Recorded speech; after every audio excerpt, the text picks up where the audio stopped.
Hello guys, magandang hapon sa inyong lahat dyan. Tara guys, kakain tayo ng fresh salad. Ito yung lunch namin ngayon guys. Kain tayo guys, merong lettuce, carrots, pipino, at saka chicken. Hala, dinilaan kamay. Kain tayo guys. Ito yung pananghalian natin. Maganda kasi ito guys sa lunch para hindi mabigat sa tiyan. Hindi katulad ng kanin na mabigat sa tiyan. Tapos pag dati nung kumakain pa ako ng kanin, pagkatapos kong kumain, naantok ako kasi bigat ng tiyan ko. Kaya ngayon guys, naglo-low carb na ako. Tamang gulay-gulay lang ang ating kakainin. Para healthy si Tommy, yummy si Tommy. Dati guys, no, hindi ako kumakain ng ganito kasi ang pangit ng lasa ba, lalo na yung carrots. Ayaw ko talagang kumain nito, pero natuto din ako. Simula nung naglo-low carb ako, ito na yung kinakain ko. Sarap din naman, maganda sa katawan. Kasi napaka-healthy. Yan. Sarap, ang daming ko yung nakain yan. Taka, meron din yan siyang hiniwa-hiwa na boiled egg guys. Paano pag umuwi ako sa probinsya? Wala nang ganyan. Ang kakainin doon mga seaweed. Seaweed na lang. Low carb ba yun? Tsaka isda. Kasi pag dito sa Manila, pwede ka makakain ng ganito kahit bawat kain mo, ganito yung kakainin mo. Nakakabawas din siya ng timbang.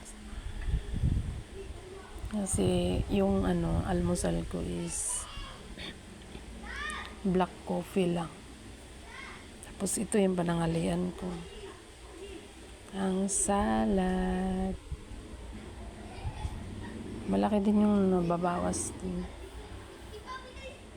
na timbang.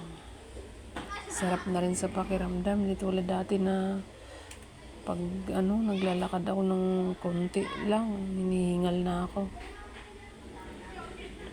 Ngayon, okay na. Magaan na sa pakiramdam. Sarap na maglakad-lakad. Dati kasi ayaw ko maglakad kasi nakakapagod. Nakakahingal.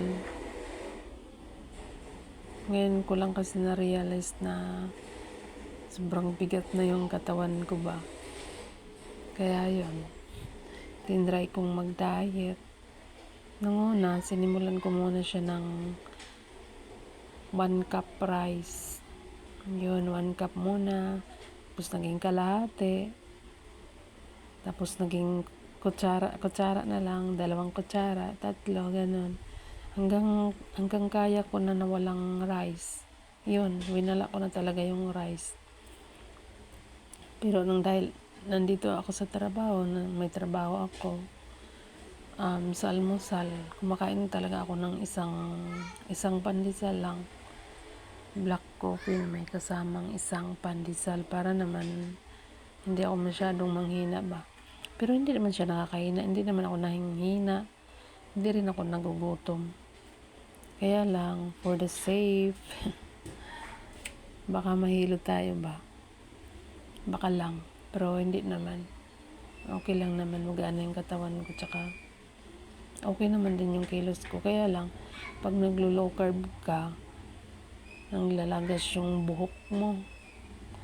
Grabing lagas ng buhok ko. Ang haba kayo ng buhok ko guys, hanggang sa puwet na. Kaya lang, natatakot ako makalbo.